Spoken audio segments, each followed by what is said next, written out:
오늘부터 무슨 국민들의 그 의사를 집약하는 의견을 받는 네. 국민 마이크라는 게 시작된다는 거죠? 예, 국민 뭔지 좀 마이크. 설명해 주시죠. 국민 시작이 마이크가. 어떻게 됐냐면 네. 이제 국정기획자문위원회, 그러니까 전임 정권에서는 인수위원회라고 표현되어 있는데 인수위에 비슷한. 인수위가 없으니까 이제 국정기획자문위원회가 활동은 이겁니다. 이제 기존의 어떤 그런 그 정부 부처에서 인수인계를 받으면서 새로운 어떤 안들, 정책들을 다 모아놓고 또 그간에 공약했던 것들을 다 이 정리를 하면서 국가의 아젠다, 5년 동안 이 정부가 해야 될 아젠다를 만드는 작업을 좀 하고 있는데 네네. 그것들 중에 국민들한테도 제안을 받아서 네. 이 아젠다를 만들겠다라는 의지입니다. 그래서 국민 마이크제가 뭐냐면 네. 온 오프제를 그러니까 온라인 오프라인 둘 다 하는데 오프라인은 광화문에 예. 하나의 어떤 그런 이 부스를 만들어 놓고 네. 직접 가서 마이크를 들고 제안을 하게 국민들이 네, 직접 저기 가서 보시면 있는 것처럼 광화문에 보면 저런 지금 그렇습니다. 장소가 만들어졌다는 예, 거죠? 컨테이너처럼 만들어놨는데 네네. 오늘부터 이제 시작이 됩니다. 그래서 오늘은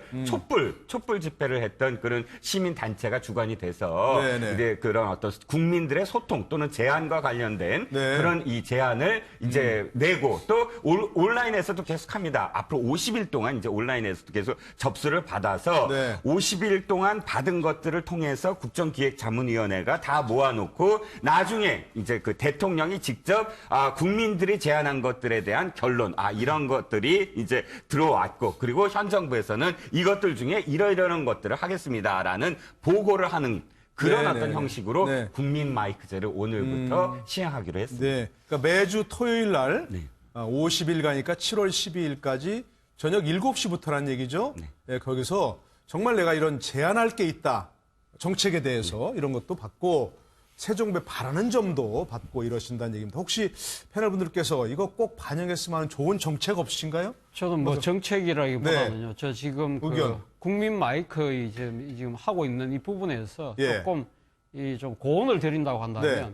저는 지금 국민인수위가 국민 마이크를 아마 강화문에서 촛불이 타올랐기 때문에 아마 상징의 장소로 강화문을 아마 잡은 것 같습니다. 물론 온라인으로도 한다고 하지만 오프라인에서 하는 것은 지금 서울 광화문 한 곳밖에 없거든요. 네. 그런데 지금 이 촛불이 타오른 것이 단순하게 서울만 타오른 게 아니지 않습니까? 그렇다고 한다면 저는 이 국정기획자문위가 저는 광역 단위별로 한번 순회를 한다든지 그런 식으로 네네네네. 전국의 목소리를 그런 모으는 퍼포먼스라도 뭐 좀 벌일 필요가 있지 않는가. 광화문에서만 하지 말고. 그렇죠. 너무 이제 이 항상 모든 정책을 하는 걸 보면 항상 서울 중심적이에요. 네, 예, 그런 예. 측면에서 보면 지방에 있는 분들 입장에서는 또 다른 소외감을 느끼지 않을까 네, 생각이 네, 든다는 네. 겁니다. 좋은 의견이십니다. 이런 겁니다. 그렇죠? 예. 이런 의견을 저희가 가셔서, 오늘 저녁에 가셔서 좀 하시면 좋을 것 같은데. 오늘 방송 방송 가시면 되겠네요. 글쎄, 저를 뭐 보실지 모르겠는데, 오늘 저희 가셔서 꼭 좀, 지방에 가서, 그죠? 주요 예. 도시에 가서도 해야 예. 지방 사람들의 얘기를 보고, 물론 뭐 온라인에서 참여할 수 있지만,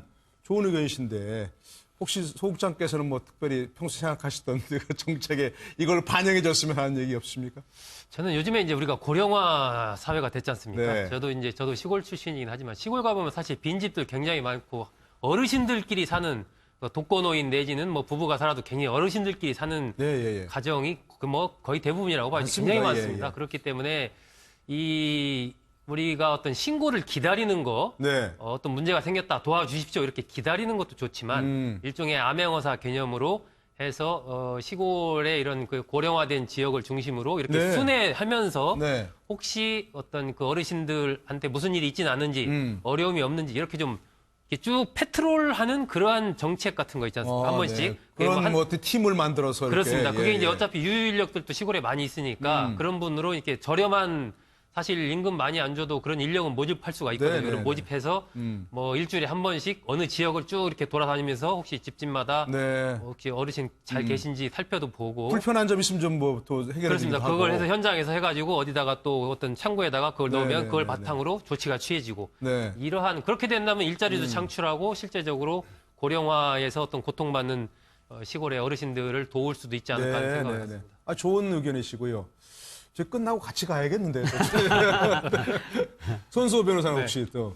저는 뭐 구체적인 정책이라기보다는 예, 저런 또 의미도 좀 짚어주시고 저렇게 네. 국민 마이크를 운영하는. 네. 굉장히 좋죠. 굉장히 좋습니다. 네. 일단 소통이라는 그런 표현에 단어에 어울리는 그런 행위인 것 같고요. 네네. 그리고 또 최근에 이제 촛불 시위 전국을 거치면서 굉장히 적극적으로 본인의 의사를 표현하는 국민들이 더욱 더 늘어난 것 같습니다. 네네. 그리고 또 이제 책상에 앉아 있는 공무원들이 뭐 책상에 앉아 있지만 않겠습니다만 공무원들이 현장의 어떤 느낌이나 이런 것들을 100%다 알기는 어렵거든요. 네. 그리고 또 실제로 문제를 현재 느끼는 그리고 아쉬움이 있는 그런 국민들의 목소리가 직접적으로 전달될 수 있는 창구가 굉장히 필요합니다. 네. 그런데 이제 관공서에 가거나 직접 뭐 어떤 행정적인 절차를 거치기는 또 쉽지 않거든요. 네. 그런 차원에서 이제 나들이 가는 그 차원에서 나들이 가는 마음으로 나갔다가도 내가 지금 현재 느끼는 어려움이 무엇인지 네. 안타까운 무엇인지 이런 방향으로 정책이 결정되었으면 좋겠다든지 네. 이런 거를 편하게 전달할 수 있다고 한다면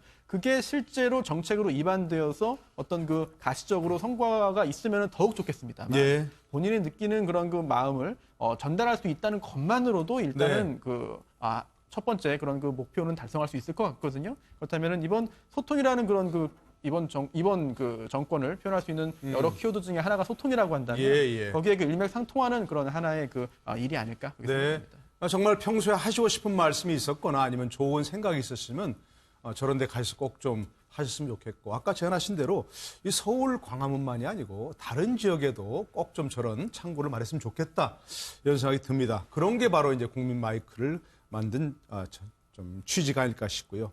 자, 조금 결이 다르긴 합니다만 정유라 이제 다음 주에 입국한다는 얘기죠? 네. 예, 관련해서 한번 좀 싱크 듣고 와서 그 얘기 나누겠습니다.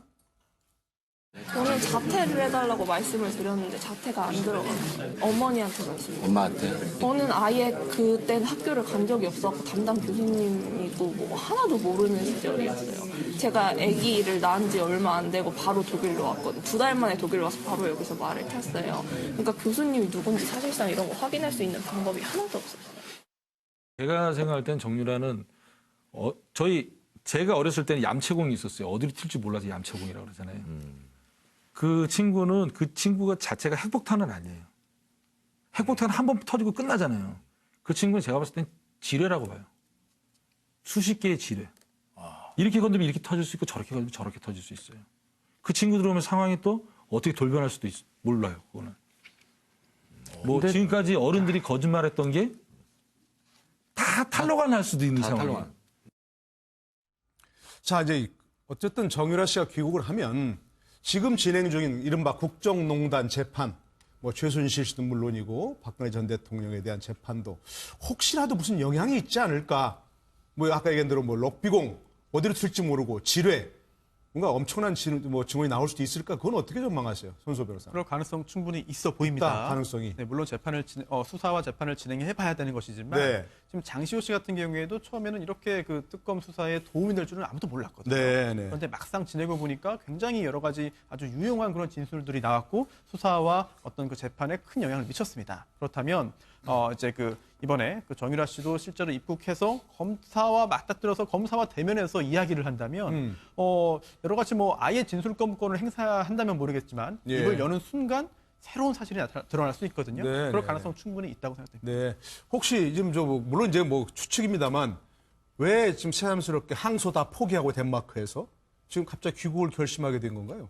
일단 정유라 보세요? 씨로서는 뭐 별 실익이 없다는 판단을 했던 거죠. 예. 거기서 계속 버텨봤자 뭐 본인이 다시 이 재판에서 이길 가능성도 별로 없는 것이고 예. 또 어차피 나중에 이제 다시 송환된다고 해도 그때부터 형을 살아야 되는데 그런 등등을 판단해 봤을 때 실익이 전혀 없다라는 판단을 한 것이고 정유라 네. 씨 송환이 이제 재판에 몇 가지 영향을 미칠 수가 있죠. 일단은 최순실 씨의 그 해외 도피 재산 그 전모를 파악하는데 정유라 씨가 일정하게 이제 어떤 검찰로서는 굉장히 좋은 하나의 그런 창구를 확보를 한 것이죠. 네네. 그런 부분들이 있고 두 번째는 이제 박근혜 전 대통령과 최순실 씨와의 관계 그동안에 많이 나오긴 했지만 네. 또 딸이기 때문에 최순실 씨가 박 전 대통령과 통화하는 과정이라든지 아니면 뭐 여러 가지 일을 한 것들을 가까이서 또 보고 들은 게 있을 거 아닙니까? 그렇죠. 런 부분들이 네. 또 의외의 성과로 검찰로서는 거둘 수가 있는 것이거든요. 조사하는 네, 과정에서. 네, 네. 그리고 세 번째는 이 삼성 이재용 부회장과 관련된 여러 가지 또 말과 관련된 이런 부분에서 또 네. 정유라 씨가 당사자이기 때문에 그 과정에서도 또 검찰로서는 의외의 소득을 거둘 수가 있고 네. 여러 가지 측면에서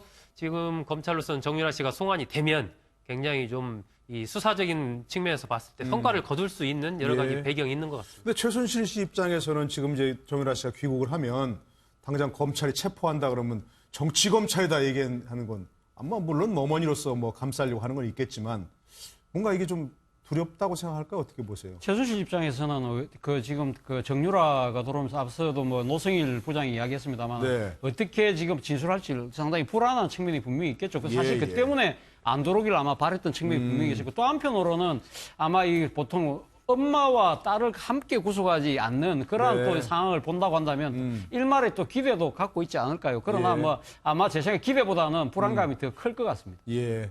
대통령 공약 중에 네. 자 저런 경우 국고 환수하겠다는데 뭐 어떻게 순조롭게 될까요? 어렵겠지만. 아직은 뭐 그것이 이제 오면 바로 체포를 하고 또 네. 이제 실제로 저기를 해볼 겁니다. 아마 예. 그런데 얼마만큼 나올 수 있느냐. 사실은 최순실 씨가 오케이 하지 않으면 정유라 씨는 아마 안 돌아올 가능성이 컸거든요. 네. 그리고 오케이를 했다는 건 자금 문제와 관련해서 일정 정도는 지금 완벽하게 회피할 수 있는 어떤 방법을 찾지 않았는가. 이게 네. 지금 뭐 추측할 수 있는 것이죠. 알겠습니다. 오늘 정치권수 여기까지. 그래서 현장에서 해가지고 어디다가 또 어떤 창고에다가 그걸 네, 넣으면 네, 그걸 네, 바탕으로 조치가 취해지고 네. 이러한 그렇게 된다면 일자리도 창출하고 실제적으로 고령화에서 어떤 고통받는 시골의 어르신들을 도울 수도 있지 않을까 하는 생각을 했습니다. 좋은 의견이시고요. 이제 끝나고 같이 가야겠는데. 손수호 변호사는 혹시 또. 저는 뭐 구체적인 정책이라기보다는 예, 저런 또 의미도 좀 네. 짚어주시고 저렇게 네. 국민 마이크를 운영하는. 네. 굉장히 좋죠. 굉장히 좋습니다. 네. 일단 소통이라는 그런 표현에 단어에 어울리는 그런 행위인 것 같고요. 네네. 그리고 또 최근에 이제 촛불 시위 전국을 거치면서 굉장히 적극적으로 본인의 의사를 표현하는 국민들이 더욱 더 늘어난 것 같습니다. 네네. 그리고 또 이제 책상에 앉아 있는 공무원들이 뭐 책상에 앉아 있지만 않겠습니다만 공무원들이 현장의 어떤 느낌이나 이런 것들을 100%다 알기는 어렵거든요. 네. 그리고 또 실제로 문제를 현재 느끼는 그리고 아쉬움이 있는 그런 국민들의 목소리가 직접적으로 전달될 수 있는 창구가 굉장히 필요합니다. 네. 그런 오늘부터 무슨 국민들의 그 의사를 집약하는 의견을 받는 네. 국민 마이크. 마이크라는 게 시작된다는 거죠? 예, 국민 먼저 좀 마이크. 설명해 주시죠. 국민 시작이 마이크가. 어떻게 됐냐면 네. 이제 국정기획자문위원회 그러니까 전임 정권에서는 인수위원회라고 표현되어 예, 있는데 인수위에 비슷한. 인수위가 없으니까 이제 국정기획자문위원회가 활동은 이겁니다. 이제 기존의 어떤 그런 그 정부 부처에서 인수인계를 받으면서 새로운 어떤 안들 정책들을 다 모아놓고 또 그간에 공약했던 것들을 다 이 정리를 하면서 국가의 아젠다 5년 동안 이 정부가 해야 될 아젠다를 만드는 작업을 좀 하고 있는데 네네. 그것들 중에 국민들한테도 제안을 받아서 네. 이 아젠다를 만들겠다라는 의지입니다. 그래서 국민 마이크제가 뭐냐면 네. 온 오프제를 그러니까 온라인 오프라인 둘 다 하는데 오프라인은 광화문에 예. 하나의 어떤 그런 이 부스를 만들어 놓고 네. 직접 가서 마이크를 들고 제안을 하게 국민들이 네, 직접 저희 가서 보시면 있는 것처럼 광화문에 보면 저런 지금 그렇습니다. 장소가 만들어졌다는 예, 거죠. 컨테이너처럼 만들어놨는데 네네. 오늘부터 이제 시작이 됩니다. 그래서 오늘은 촛불 집회를 했던 그런 시민 단체가 주관이 돼서 네네. 이제 그런 어떤 국민들의 소통 또는 제안과 관련된 네. 그런 이 제안을 이제 내고 또 온라인에서도 계속합니다. 앞으로 50일 동안 이제 온라인에서도 계속 접수를 받아서 네. 50일 동안 받은 것들을 통해서 국정기획자문위원회가 다 모아놓고 나중에 이제 그 대통령이 직접 국민들이 제안한 것들에 대한 결론, 이런 것들이 이제 들어왔고, 그리고 현 정부에서는 이것들 중에 이러이러한 것들을 하겠습니다라는 보고를 하는 그런 네네. 어떤 형식으로 네. 국민 마이크제를 오늘부터 시행하기로 했습니다. 네. 그러니까 매주 토요일 날 네. 50일 가니까 7월 12일까지 저녁 7시부터라는 얘기죠. 네, 거기서 정말 내가 이런 제안할 게 있다. 정책에 대해서 이런 것도 받고 세종배 바라는 점도 받고 이러신다는 얘기입니다. 혹시 패널분들께서 이거 꼭 반영했으면 하는 좋은 정책 없으신가요? 저는 뭐 정책이라기보다는요. 저 지금 의견. 국민 마이크 지금 하고 있는 이 부분에서 예. 조금 좀 고언을 드린다고 한다면 네. 저는 지금 국민인수위가 국민 마이크를 아마 강화문에서 촛불이 타올랐기 때문에 아마 상징의 장소로 강화문을 아마 잡은 것 같습니다. 물론 온라인으로도 한다고 하지만 오프라인에서 하는 것은 지금 서울 광화문 한 곳밖에 없거든요. 네. 그런데 지금 이 촛불이 타오른 것이 단순하게 서울만 타오른 게 아니지 않습니까? 그렇다고 한다면 저는 이 국정기획자문위가 저는 광역 단위별로 한번 순회를 한다든지 아, 그런 식으로 네네네네. 전국의 목소리를 그런 모으는 퍼포먼스라도 뭐 좀 벌일 필요가 있지 않는가. 광화문에서만 하지 말고. 그렇죠. 아, 너무 이제- 이 항상 모든 정책을 하는 걸 보면 항상 서울 중심적이에요. 예, 예, 그런 예. 측면에서 보면 지방에 있는 분들 입장에서는 또 다른 소외감을 느끼지 않을까 생각이 든다는 겁니다. 아니, 좋은 의견이십니다. 이런 겁니다. 그렇죠? 예. 이런 의견을 저희 가셔서, 오늘 저녁에 가셔서 좀 하시면 좋을 것 같은데. 오늘 방송 보시, 방송 가시면 되겠네요. 아, 글쎄, 저를 뭐 보실지 모르겠는데, 오늘 저희 가셔서 꼭 좀, 지방에 가서, 그죠? 주요 예. 도시에 가서도 해야 예. 지방 사람들의 얘기를 보고, 물론 뭐 온라인에 참여할 수 있지만, 좋은 의견이신데, 혹시 소국장께서는 뭐 특별히 평소 생각하시던 그 정책에 이걸 반영해 줬으면 하는 얘기 없습니까? 저는 요즘에 이제 우리가 고령화 사회가 됐지 않습니까? 네. 저도 시골 출신이긴 하지만 시골 가보면 사실 빈집들 굉장히 많고 어르신들끼리 사는 독거노인 내지는 뭐 부부가 살아도 굉장히 어르신들끼리 사는 예, 예, 예. 가정이 뭐 거의 대부분이라고 봐요. 많습니다. 굉장히 예, 많습니다. 예. 그렇기 때문에 우리가 어떤 신고를 기다리는 거, 네. 어떤 문제가 생겼다 도와주십시오 이렇게 기다리는 것도 좋지만 일종의 암행어사 개념으로 해서 시골의 이런 그 고령화된 지역을 중심으로 이렇게 네. 순회하면서 네. 혹시 어떤 그 어르신들한테 무슨 일이 있지는 않은지 어려움이 없는지 이렇게 좀 이렇게 쭉 패트롤하는 그러한 정책 같은 거 있지 않습니까? 한 번씩 네. 그런 한- 뭐 어떻게 팀을 만들어서 그렇습니다. 이렇게, 그게 예, 이제 예. 어차피 유인력들도 시골에 많이 있으니까 그런 분으로 이렇게 저렴한 사실 임금 많이 안 줘도 그런 인력은 모집할 수가 있거든요. 네, 네, 그럼 네. 모집해서 뭐 일주일에 한 번씩 어느 지역을 쭉 이렇게 돌아다니면서 혹시 집집마다 네. 혹시 어르신 잘 계신지 살펴도 보고 불편한 점 있으면 좀 뭐 또 해결해 그렇습니다. 드리기도 하고. 그걸